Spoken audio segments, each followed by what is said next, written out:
Hey everybody, it's Alzay Calhoun with Coveted Consultant. We're here with the Facebook Live from Marketing Leaders Lab. Updates, I still have the allergy issue, so you're still going to hear it in my voice. I still have a bit of a cough.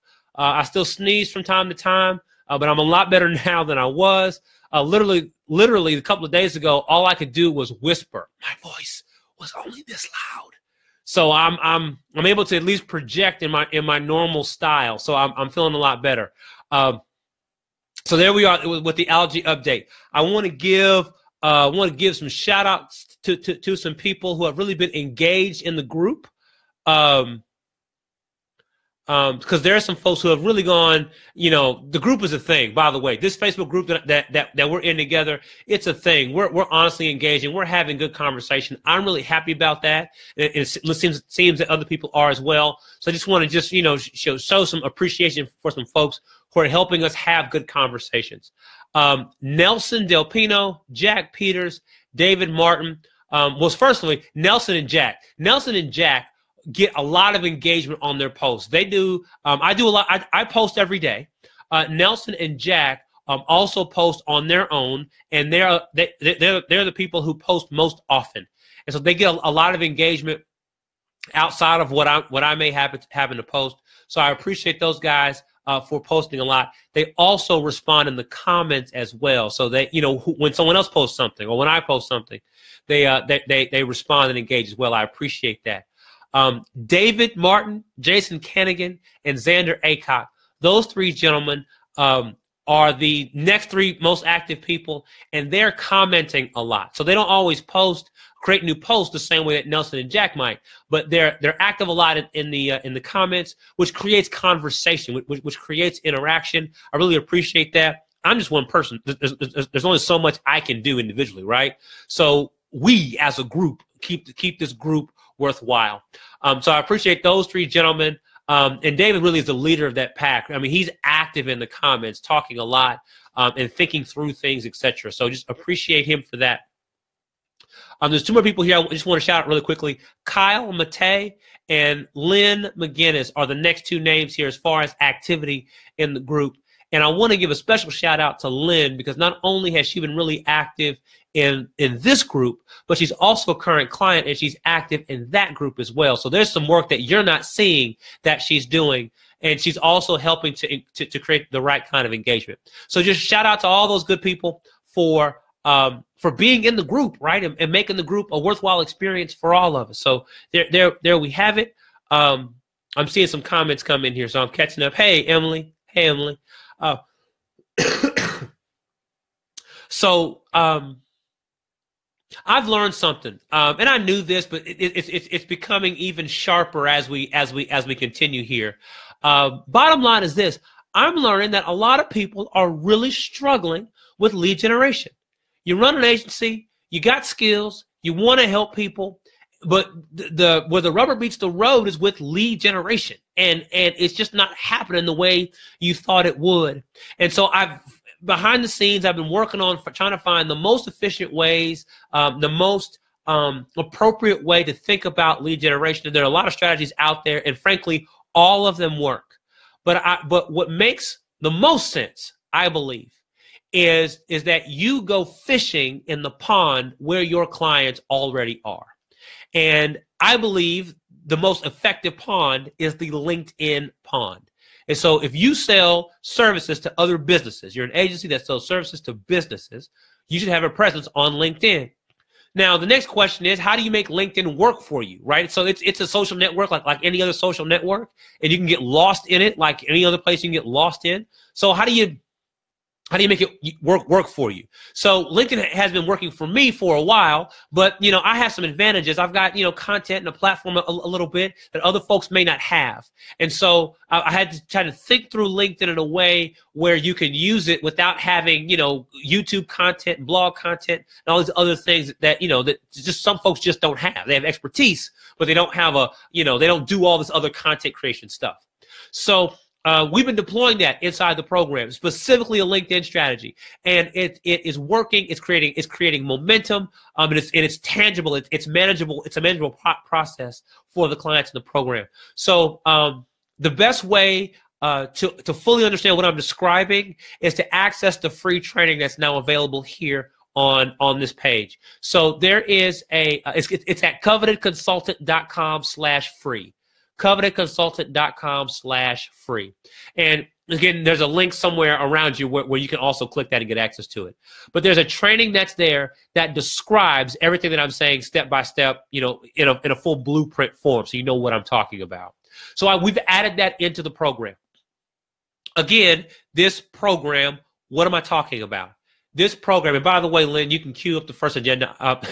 By the way, Emily, you can queue up. She's going to give me for that later. You can queue up the first agenda item, please. This program, what am I talking about?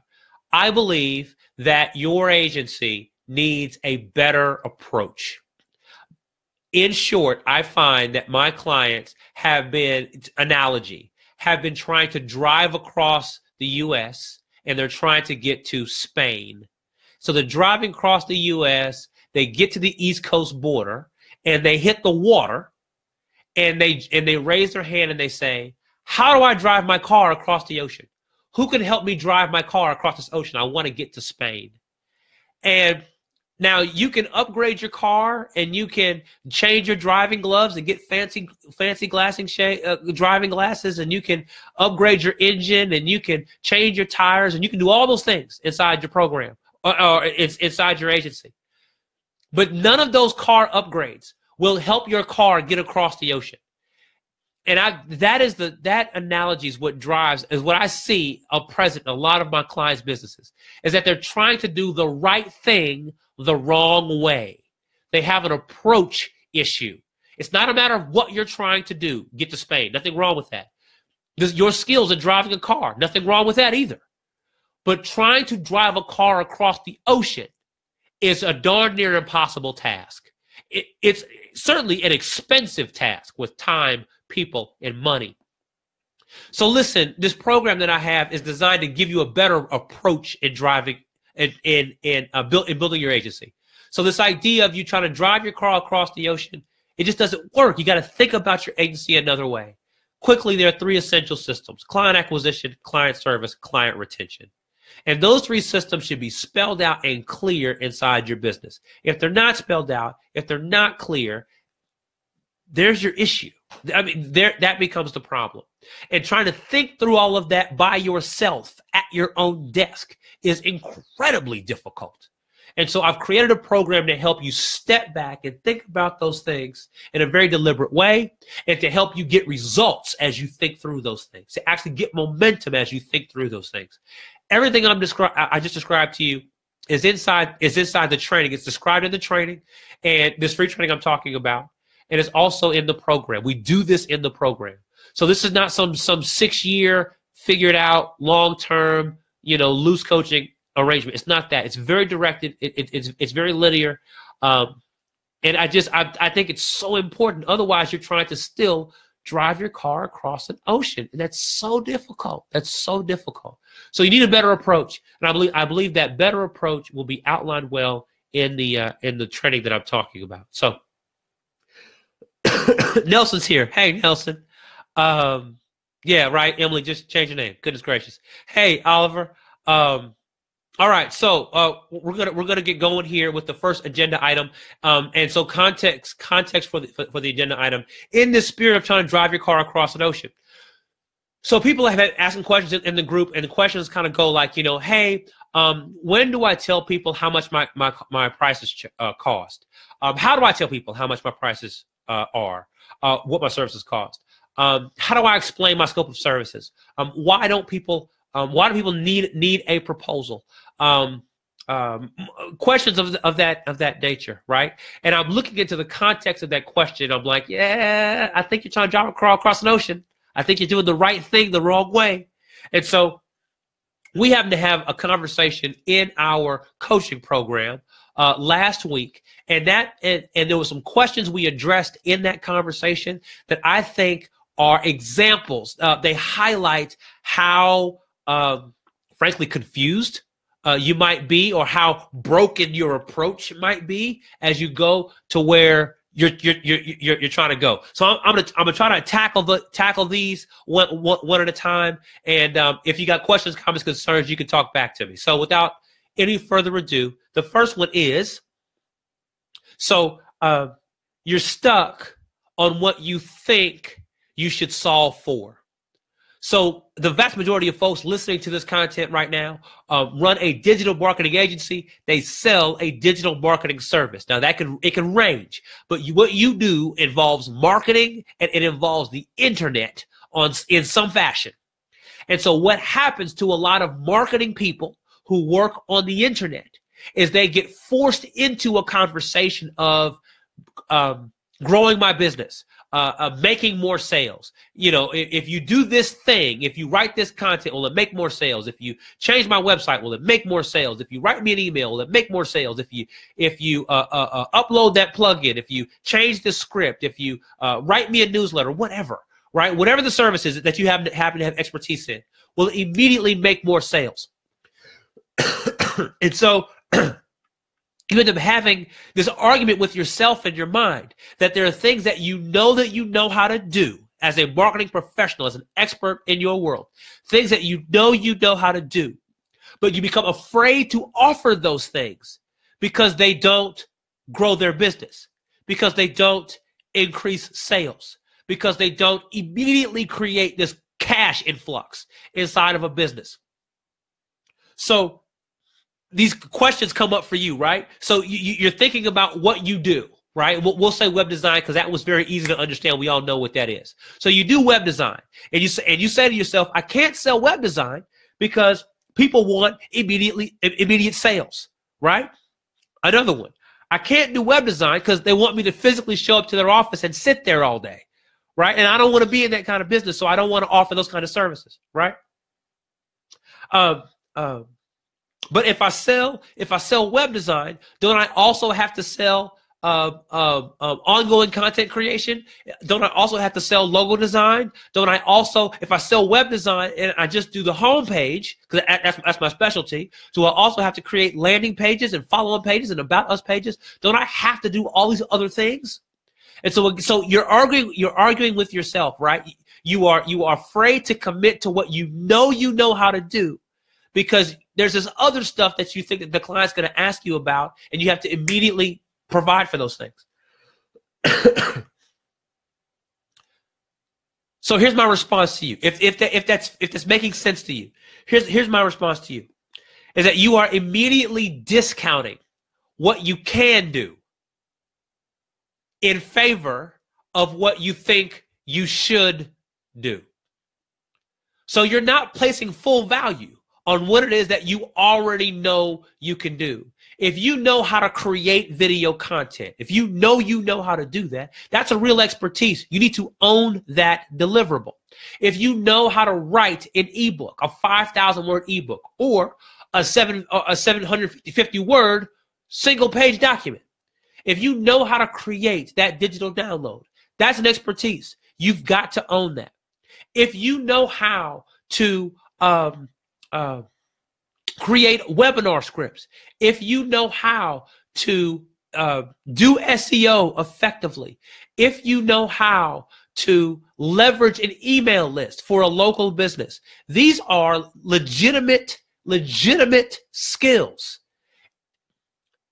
Do not discount what you know how to do for something else. Let me add a little bit more to that to give that even more context. There are a lot of things that go on in a business. In your client's business, there are a variety of things that are going on. Many of those things are inefficient. They're happening at the same time. They're in the way of one another, and yuck, right? Many things happening. My encouragement to you is to just resolve one of those things. Just in all that crazy madness that's going on, fix one of those things. Give one of those things certainty, clarity, excellence, expertise, one of those things. And in giving clarity to one of those things, that's one less moving part and all that stuff. That efficiency ends up creating new revenue. That single piece of efficiency ends up creating new opportunity. But if you're trying to fix 4, 5, 7, 8, 9, 10 things, they're all still moving at the same time. It's all complex to understand. So I'm trying to stop for a second and give you confidence in what you know how to do. Fix what you know how to fix, and let whatever good result that comes from that come from that. Let your clients experience the wow that comes from the single thing you know how to do. Do not talk yourself out of it. Okay, that's number one. So I meant to queue up number two. Let's move to number two. All right, so I'll continue while number two is coming up here. So the second agenda item here is you want to understand everything before taking action. So this is you. Now we're talking about you inside your business. So you're thinking about offering this new service, or you're thinking about refining your existing service, and what you want to do is you want to be able to forecast how the entire service is going to work before you take the first step. You want to be able to forecast how it's going to work, how you're going to sell the service, how your client's going to respond, how much money you're going to make. You want to be able to forecast and fully explain all of that before you get started. What that keeps you from doing is clearly understanding your own service right now. So your effort to forecast what's going to happen 7 days from now, 30 days from now, 6 months from now, your effort to try to figure all that out is keeping you from being honest and being completely clear about what this service is in the first place, from establishing the appropriate scope in the first place. And it keeps you from taking, in other words, it keeps you from taking today's step. You're so concerned about how it's going to work out for tomorrow that you don't do what needs to be done today. So let's go a little further, right? This is the classic challenge of learning versus doing. So what do you do? What do you do? Because you want to understand all this stuff, you watch some more videos, you read some more blog posts, you watch some more webinars, you listen to more experts, you go to more conferences, to learn more about how this quote unquote thing works. And so you get stuffed full of knowledge. You got learning just all coming out your teeth. I mean, you're chock full of stuff, but you haven't done anything. You pragmatically haven't done anything inside your business. Learning is fun. It's so fun. It tickles the brain. Learning is fun, but learning is not profitable. Profits come from the execution. Profits come from what you do with the learning. Profits come from how you apply what you now understand. So you will find that people who aren't nearly as smart as you run businesses much bigger than yours. You know this. You've seen this, and it makes you angry. It ticks you off because you've seen people who are not nearly as smart as you, who aren't nearly as caring as you, but they seem to be having so much more success. The simple difference is that they are executing on what they know. And even though what they know might be a little bit, they are executing on what they know. So it is to your advantage to execute on what you know, execute on what you understand. And you've got to let tomorrow be tomorrow. You got to let next month be next month. And you got to kind of work your way into what that next thing should be. You can't do tomorrow today. All you can do is today. Emily, give us the next agenda item, please. Now, doing what I just said is harder than it sounds. Doing what I just said sounds really, really smart. You're probably sitting on the other end of this video going, yeah, that's exactly right. I got to focus in and lock in and, do my today work.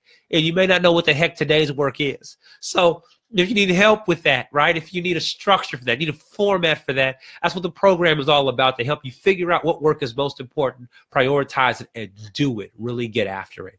So there's some training that's available up, down, left, right on this page that will fully explain what I'm talking about, how the program works, what I believe to be most important, and how to go about that work. If you want to be a part of the program, then it tells you what next steps you want to take.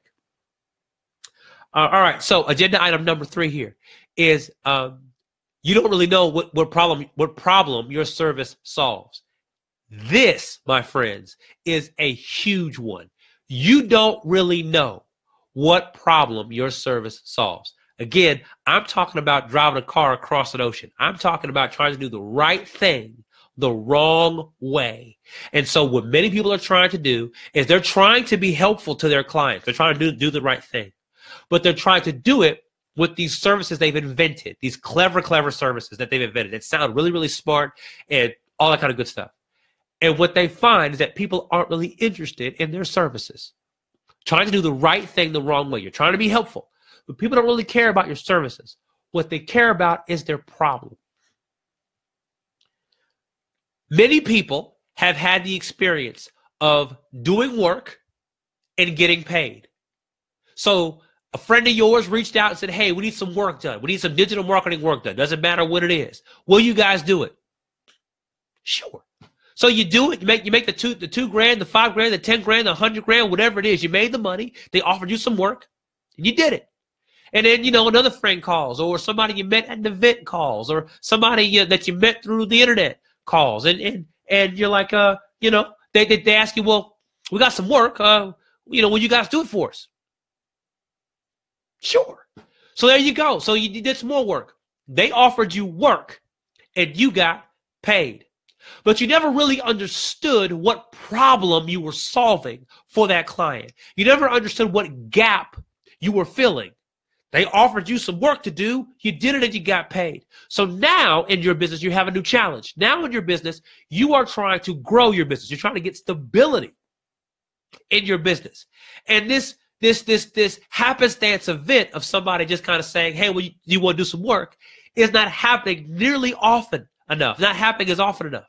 So what you now need to do is begin to engage other people and understand what their problem is and offer to fix their problem. You got to have a different kind of conversation, but you never had that before. So you do great work. That's not the problem, but you're trying to figure out how to engage in such a way where they get excited about it. And the only way to do that is by acknowledging the problem that your client faces.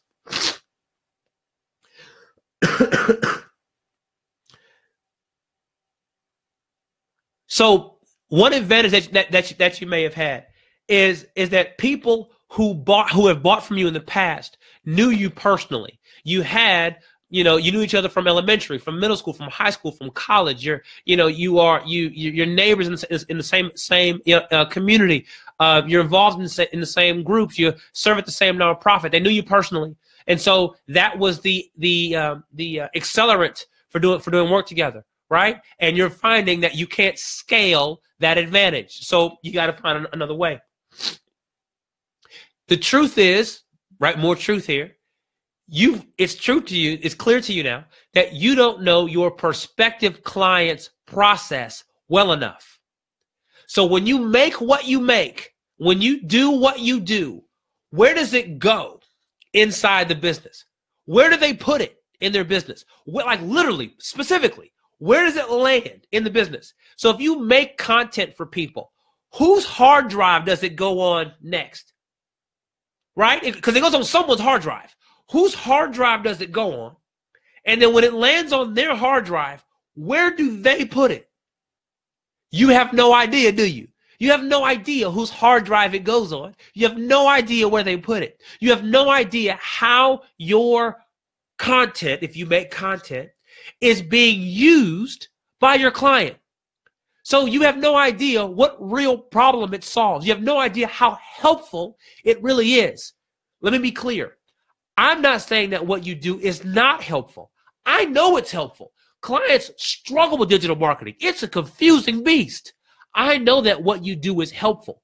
The issue here is that you don't know how helpful it is. You don't know how it's used. You don't know what they do, they being your client. You don't know what they do with your expertise. And so because you don't know, you can't talk about it. It's invisible to you, right? It sits back here behind your brain. You don't know. So you don't bring it up. You don't talk about it. And so if you don't talk about it, it doesn't exist. It's not real. So again, now we're back to doing work for money. Will you do this work? Sure. We do this work? I don't want to. And so you never actually get to the core thing affecting the business. You never actually get to the core issue that your client really wants to talk about. You never get a chance to use your expertise to truly solve the problem. Because maybe if we're talking about content, maybe the content alone won't solve the problem. Maybe they need content plus X, but you don't know that. You don't know that. So again, you don't bring it up. You know your client can't bring it up because they don't know how to talk about any of this stuff. So it goes undiscussed. It goes undiscovered. It goes unpaid for. That's not a word. Unpaid for is not a word, but you get my point. They can't pay for something that doesn't exist. That's not real. So it becomes your job to make that real. There is a problem affecting your client right now. And your job is to use your expertise to solve the problem that exists right now. And you've got to you've got to be comfortable with confronting your client with that reality. And I mean talking to them. You got to be able to have a conversation where you acknowledge that something's going on right now. It needs to be fixed right now. And you and your team can begin that fixing process right now. And if you're not having that kind of conversation, that highlights where your challenges are. You don't really know what problem your services resolve. Next item, Emily. So moving into the next item here.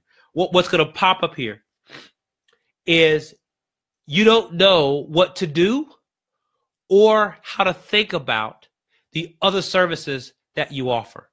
So again, you're thinking about this stuff.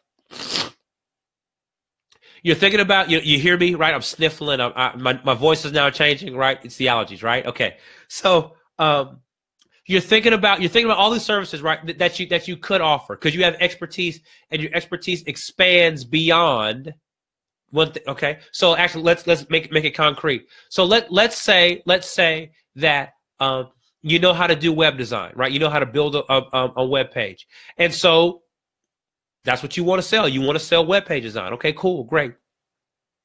But you also know that you've got a specific understanding of landing pages. You know how to build high converting landing pages. Now, the rub that you'll have, right, trying to do the right thing the wrong way, right, driving a car across the ocean. And so right thing, wrong way. You say, listen, I want to help people change their entire web presence, Alzay. I want to do the big web design projects. Okay. But if the client you're talking to has an issue of converting clients, of converting web traffic into leads, then creating a landing page service for them makes more sense, doesn't it?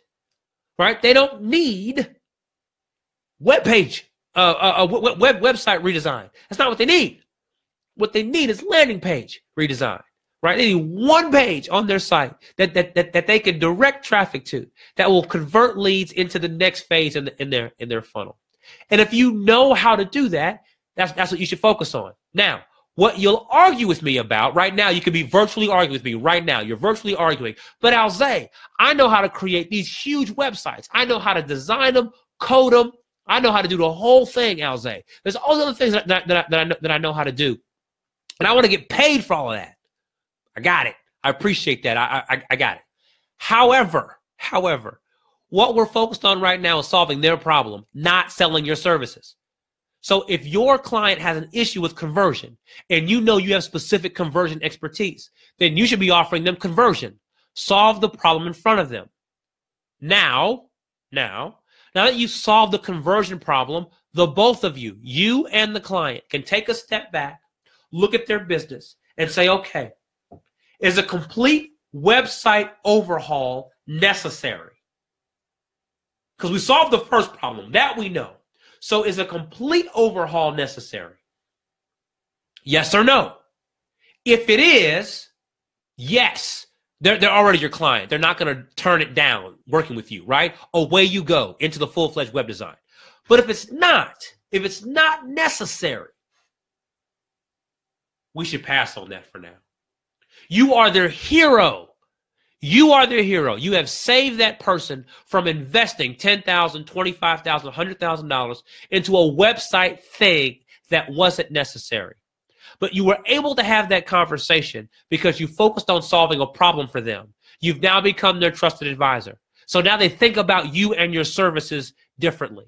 And so now when the two of you talk about that next step together, you're making a healthy decision together. So then, how does that apply to everybody else who doesn't sell web design? The point here is that you need to use your expertise to solve a real problem for your client base. Focus on solving their problem, not selling your wonderful services. What you'll find is that if you actually solve a problem for that client, they will be much more interested in hearing about the other robust things that you're able to do. So solve the problem and then simply offer, simply ask, is it now time for the amazing service that we offer? Because if you thought that was cool, we got this other thing that we can do that's even more outstanding than that. Save the big fancy stuff for later. But you need the understanding of their problem so you can solve it. Secondly, you need the client's investment in the larger offer.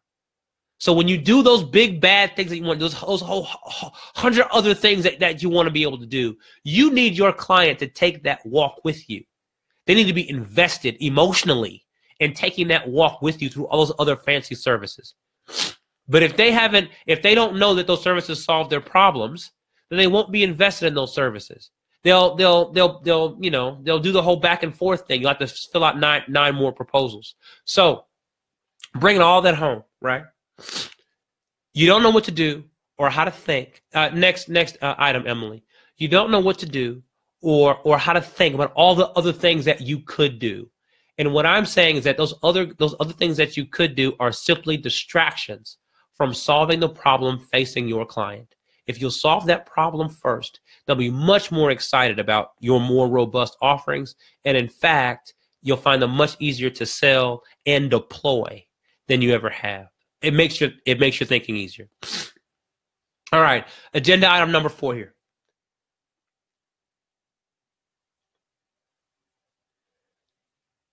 So you don't know, so item number 4, you don't know what to think, or you don't know how to think, or you don't know what to think about all the other services that your client would want that you don't know how to do. So the last item was about things you know how to do and want to sell to people. So this is about things that your client is going to ask you about, but you don't know how to do them. So this is the content creator who doesn't know how to do pay-per-click advertising and is afraid that they're going to be asked for pay-per-click advertising, right? This is the app development company that doesn't know how to create content. So doesn't know how to create the kind of content that would explain how to use the app that they've developed. This is the web design company that can't create content. They know how to build custom web pages, but they're not good at the content side of things, et cetera, et cetera. We can go on and on. This is the video content creation company that doesn't know how to syndicate content. So they can make a great video, but they don't know where to put it or how to put it around the net. On and on and on, right?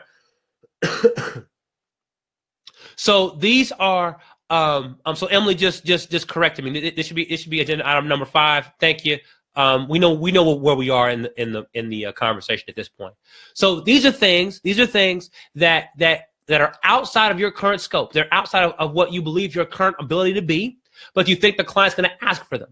So you don't do anything about it. You just sit on it, you stare at it, you let it wear you out mentally because you don't know what to do about it. All right. So we're back to the core fundamentals. At this point, you should know what I'm going to say. You got to do what you know how to do and let that solve a specific problem for the client that you are facing. Let them ask you about the next thing. Remember, they can't do the next thing until they do the first thing. So whatever your particular expertise is, you know what it is, you know what problem it solves, then tell that to your client directly. You need this before you can move to that. This is a prerequisite for doing that. In fact, you need this healthy. You need this established. You need this clean and clear inside your business before you do the next thing.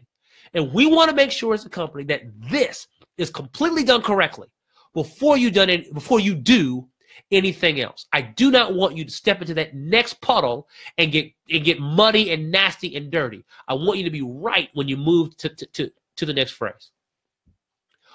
What client is going to be upset with you if you talk to them like that? Who's mad at you because you told them the truth?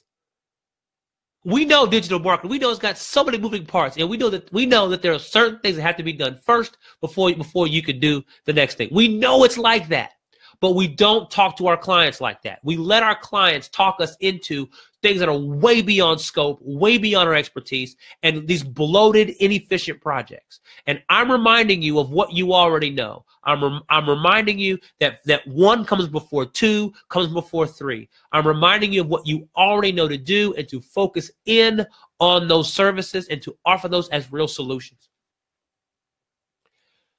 I'm also warning you that if you don't do what I'm describing, you will become the nebulous full service agency. You will become the agency that does everything. There is no way that your agency can do everything well, especially in the world of digital marketing. There are simply too many things going on. Digital marketing changes daily. It's just too much. The reality of that, right? The pragmatism of that, the practicality of that.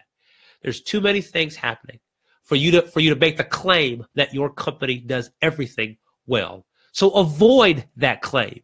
Instead, be incredibly clear about what you do well, about what you do understand, and about the problem that does, in fact, solve. That's the only way out of this.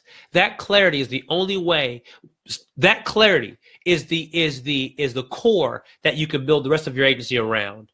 That clarity is the core that your client can hang on to and then build the rest of their commitment around. If without that core, you become this nebulous company that does 100 different things and no one can tell what's going on at a given point in time. And this is hard to explain. You got to give people something concrete so they can latch on to that, and then you can grow from there. All right. Questions, comments, concerns, please put them in the comment box. If I'm just flying off and you think I'm way off base, tell me. I'm open to the challenge. There are a couple of questions that came in today, and I want to, or actually coming in the last couple of days, and I want to do my best to move through those questions. All right, well, Lynn just popped in here, so, she got my attention. Here we go. So she said, this just happened today. I pitched my productized service, had a follow-up appointment. The client doesn't need me for this service right now, but she has a pain I can fix. I know how to do it. I offered to get some referrals, and I thought, why not me? I know how to solve this specific problem, and I know how to solve this. And I don't see the rest of it, but I think I get the point. So Lynn had a conversation with a prospective client, and they what Lynn offered doesn't fix their problem, but Lynn is thinking to herself that I can still fix what she has a different problem that I can actually solve. All right, what do I do about that? So for the sake of brevity, there's two roads you can go down here, right? So road number one is, if you know you can fix it, fix it. If you know you can fix it right now. Fix it right now. Charge them right now. Deploy the service right now. Fix it. The other road of that is that a distraction? So is that service a one-off? Is that service something you'll never, ever do again? Is that something that sounds really clever, but as you give it 30 more seconds, it's going to balloon into this big, nebulous, nasty project that you'll never, ever, ever, ever, ever want to do again? So is it a distraction, right? Or is it an opportunity, a legit opportunity? Now, at this moment, Lynn, we can't have that full conversation, but for the sake of brevity, those are your two roads to go down. Aha. Okay. So Lynn says, that's my concern. It's a distraction. Now, later, Lynn and I, because she's in the program, so later on we can dialogue about this in more depth. But I'm going to just say gut response. If you feel it's a distraction, it's a distraction. If you're already kind of like, that might take me off track, then it probably does. Then it probably does. And this is true not just for Lynn. This happens all the time. Clients ask you to do things, or you hear things that sound really clever at first, and you're going, I don't know. Okay. And the next thing you know, that client, that arrangement has twisted you all around. So again, for brevity, if you can fix it right now. Push forward. Or is it a distraction? And if it is, then you've got to pass on the opportunity. So again, more questions, more comments, more concerns, more responses. Agree, disagree. Post it in the comment box there. There's some other things that came in. I already took some notes on that I want to address efficiently. So one of them was about tire kickers, and the direct question was, how do I handle tire kickers? Yes, Lynn, you're welcome. So how do I handle tire kickers? And so this is the thing. I may need to dedicate an entire Facebook Live to this concept of tire kickers, because I think I might get long-winded if I go too far down this road right now. In short, tire kickers is a derogatory term that we use for people who haven't bought anything yet. Tire kickers is a derogatory term for people who have not bought anything yet. And every time I hear the word tire kickers, I flinch. The reality, the truth, again, for brevity, the reality, the truth is that people are at different stages of the buying process. Some people have no idea who you are, what you do. Some people have some idea of who you are, what you do. Some people they know exactly who you are, what you do, and want to buy right now.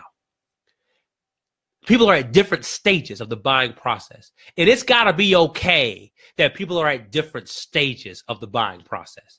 That's got to be okay.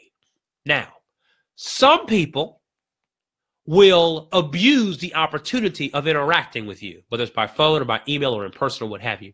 They will abuse that opportunity. That's not how most people are, though. Most people are not trying to suck all the information from you, get you for 100 case studies.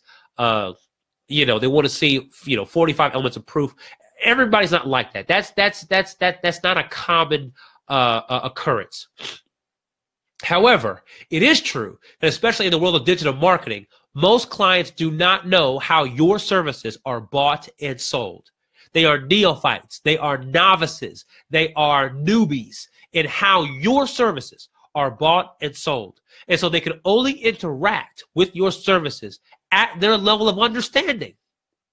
They can only interact at their level of understanding. So getting frustrated and calling them tire kickers is often an unfair adjective, is often an unfair label, frankly. Okay, now, what do? It is your job as the expert to give that person the information they need to make their next decision. It's your job to give them the information they need to make their next decision. If you haven't given them that information, it ain't their fault. It's your fault. So your job is to give them the next information. Depending on the format, you just tell them. You just say, hey, listen, in order for our services to be of maximum value, here are the things that are needed, A, B, and C. Do you have those things? And if they have those things, great, move them forward in your process. If they don't, great, send them somewhere else. But just tell them what's required in order to have success here. And that could be money, it could be a team, it could be time, it could be whatever. There's all kinds of things that can be necessary to move someone forward. But you've got to educate them. Part of what it means to be in your business is you got to educate clients to make an informed decision. But labeling them as tire kickers is not fair to you, and it's not fair to them. So whoever asked that question, clearly I'm not upset with you, right? But that's a phrase that we just kind of use to throw out there. And it's a phrase that, frankly, other places have taught you to use. And I think it's an unfair phrase. I think there's a better way of thinking about that phrase that, again, is of more value to you and those you serve. Okay, there was a question. I believe David asked this question. This question about what are the most important questions when you begin a conversation?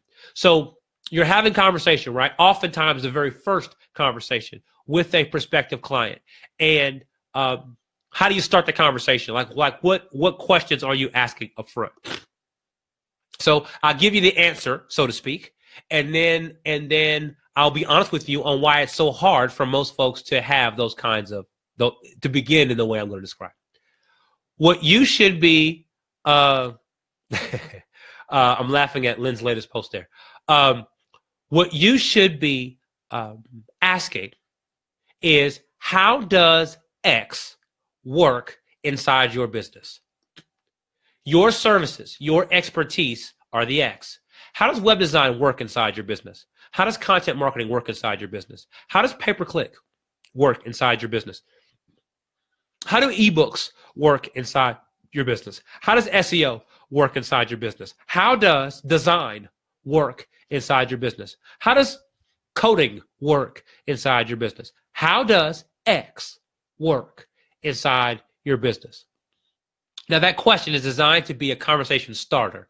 It's not a sales conversation. It's not some fancy sales angling thing. It's designed to start a conversation. It's designed to help you begin to understand how they use X inside their business, what value X plays and what they want inside their business. That should be in line with everything I've described today and in every other content piece so far. You got to understand the problem facing them. Now, here's why that won't work for most people. Here's why that challenge is that clean statement. I just give you a very clear question on why that question won't work. You'll try it, you'll use it, it won't work. You'll come back at me and yell at me. Let me tell you why it won't work. Number one, why it won't work is because you have to have a solution tied to that expertise. So if you're an expert content writer and you say, how does content writing work in your business? And they begin to have that entire conversation about how content writing works in their business, and you go through all that dialogue. But all you want to do is write a 500 word article. That's not a solution, right? You want to get paid for your work. You want to write an article. That writing an article is not going to fit inside the response that prospective client's going to give you. Hopefully that makes sense to you.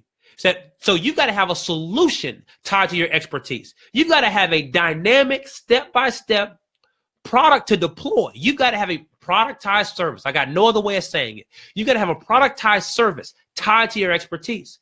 If you begin that conversation with, so how does digital marketing work inside your business? That is a crash and burn. You're never going to get where you want to get. It's way too broad.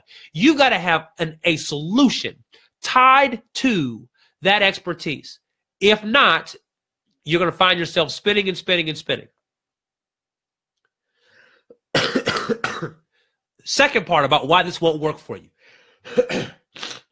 Your client is not going to fully understand how X currently works in their business. They're not going to understand. You already know that. They're also not going to understand how X should work inside their business. They aren't going to understand that either. So they're going to give you the best response they can to that question, but it's not going to be enough. It's your job to understand how X is supposed to work inside their business. It's your job to give that prospective client a picture of how X can be used to their advantage. That is your job.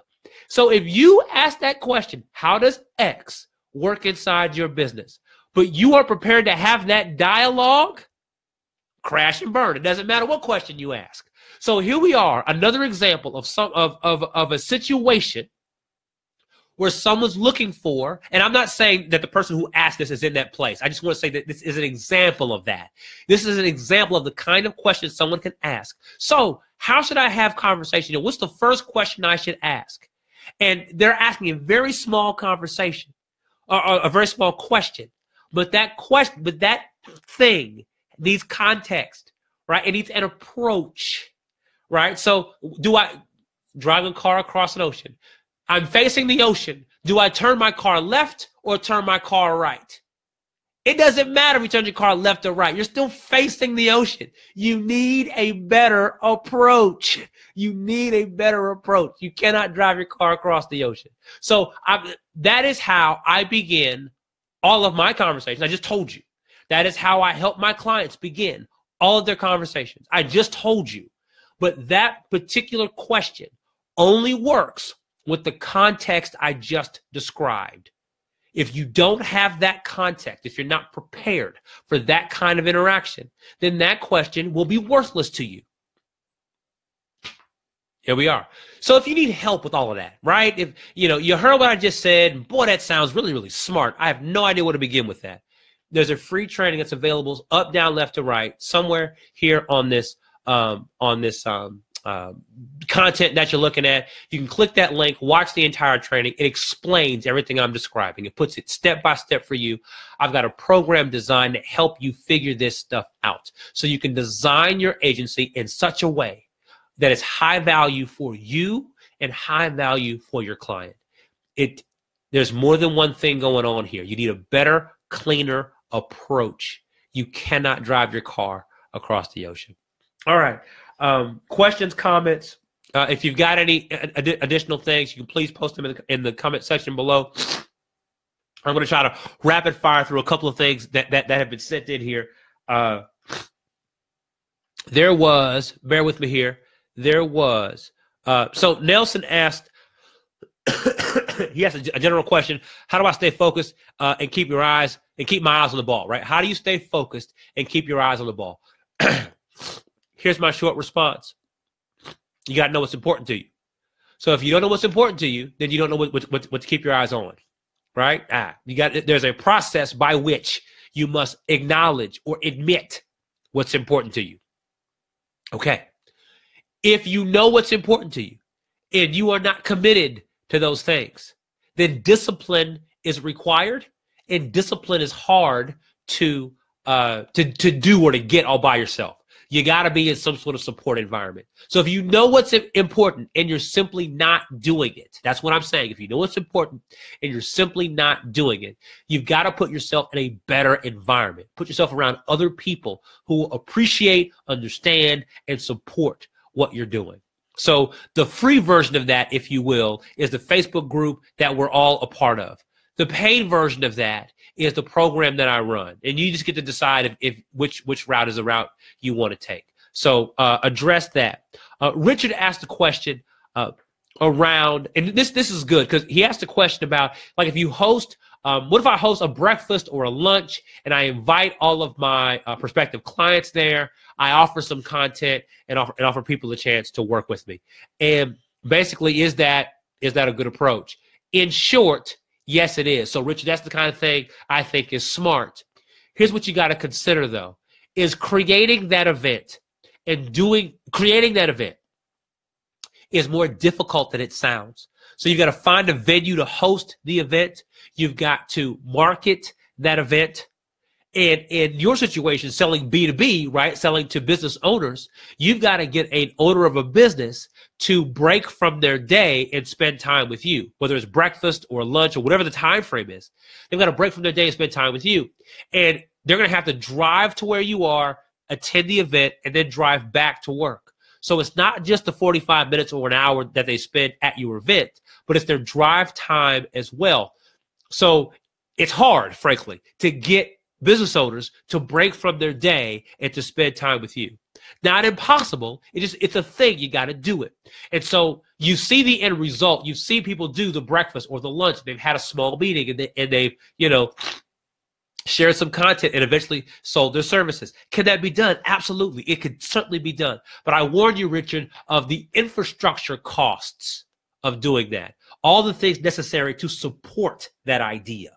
And I've given you a few of those. And so I know this because I've done it. I've spent the money trying to run an event like that and bumped my head really good. So sounds good, harder than it sounds, right? So I just want to offer you that pragmatism. But Richard, if you happen to have these specific expertise to pull it off and assets, then go for it. It's a thing that works. Let's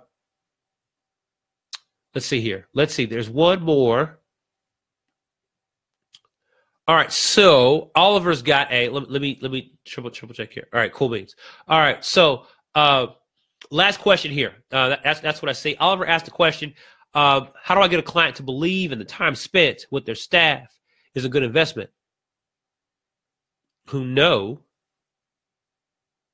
All right, got it. All right, so Oliver is asking. There's some sort of, from what I gather from his question, there's some sort of team building, leadership strategy, team development, team training kind of offer that Oliver has. And how do you get business owners to believe in that offering, right? To believe not only in the offering, but how it should be deployed, because the team has to come together and deploy the offering. Okay, great. So Oliver, we go back to one of our core fundamentals here, sir. Does what you do solve a problem? Are you clear about what that problem is that's being solved? And if you know it solves a problem and you're clear about that, is your client as clear as you are, or your prospective client? Are they as clear as you are? And I bet if you're still trying to convince, a word I don't like, if you're still trying to convince a business owner of the value of your services, then you're not really solving a problem. You're not solving a problem that is urgent and present for the business owner. And so there you go. There's your issue. That's why this is so difficult, is because you are now trying to sell services. If you're not solving an active problem, you end up what's the word? Defaulting downshifting into being a salesperson selling services.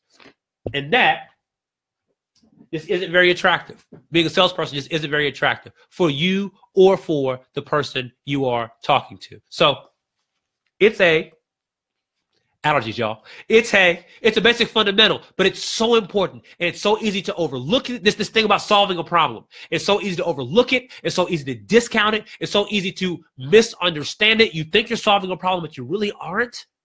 And so that's why it's part of what we do in the program. We get specific about that. What problem are you solving? You're clear about it first, then we help them get clear about it, and then we make sure that this yes is a good yes for both of us, and we take off running. And we design that inside the business. I mean, that's what we focus on. So if what I'm describing is interesting, the free training is available. You can click that link, watch the training, and what I'm describing right now is fully explained step by step, so you know how the program lays out. Good people. Oh, wait, Oliver says sometimes the value of it takes a number of weeks, etc. Get through a number of staff.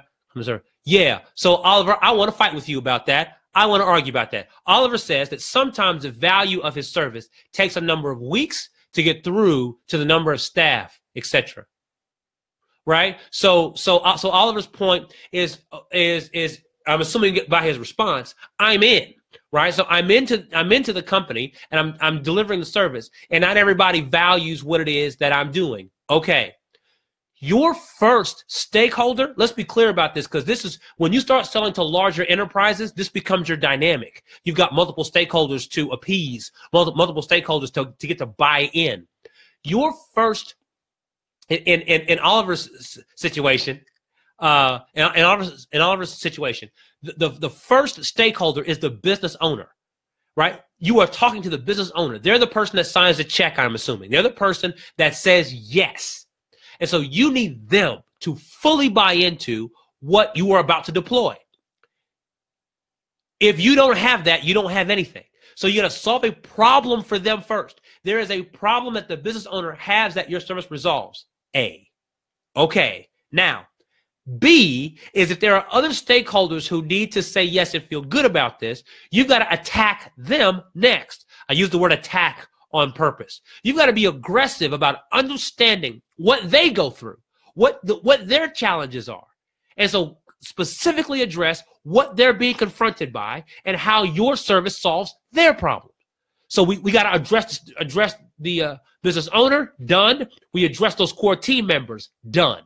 So now you have total coverage, if you will, from the company.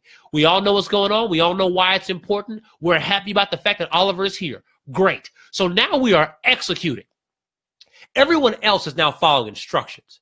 So if your service does what it's supposed to do, if it's organized the right way, then with every day that you implement on your service, you should be earning more fans every single moment. There should be people excited about what you do every day, because what your service does is solve problems, one after another, after another, after another. So now that you're solving those problems and the proof is in the pudding, it's happening every time, you shouldn't need all that convincing. The convincing shouldn't be necessary, because now every moment you take, every step you take in the service, people are being impressed because new work is happening, new results are taking place. But I got to rewind though. I got to rewind. Do you have the buy-in from the owner? Do you have the buy-in from the other stakeholders? Is your service designed to get that buy-in? Hey, either it's yes or it's no. And if it's yes, you wouldn't have had that problem. If it's no, then you got more work to do. Don't judge you for it. We all got work to do. But these are the things you got to stare at and be honest about if you want to be that premium service provider for your clients. So Oliver says, gotcha. So I made the point. But great question, Oliver, because it's not just present for you. It's present for a lot of people, man. They're trying to satisfy multiple stakeholders. They're getting resistance. They don't know how. They don't know why. And what I just described begins to highlight how and why you're getting challenges as you move through the organization. The point made. Good people, we are past an hour. For the first time, we have broken the hour mark. So we are past an hour. You hear my voice. It is weakened the longer we've been on the call. Nose is running and all that kind of good stuff. I thank you so much for your time today. I'll see everybody next week. Talk to you soon on the next Facebook Live.